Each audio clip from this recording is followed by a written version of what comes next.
Hello everybody and welcome. In this video I'm going to show you how to enter pink mode on your earbuds BELKIN SoundForm ClearFit.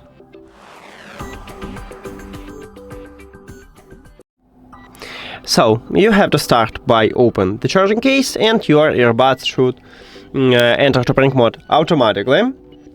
If it's not connected with another device, and as you can see we have them at the device list. We can also enter to pink mode manually. To do this, at the back side of your earbuds, right here we have BELKIN, and here's touch areas. You need to press and hold at the both of touch controls until you will see that the LED lights start blinking blue. So let me connect these earbuds with another device.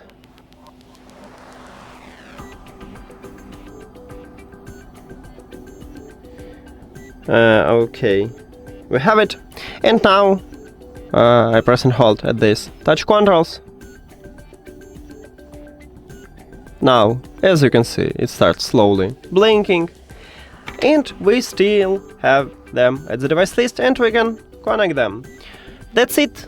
Thank you for watching this video. If you found it helpful, please consider subscribing to the channel and leave the like on the video. See you later!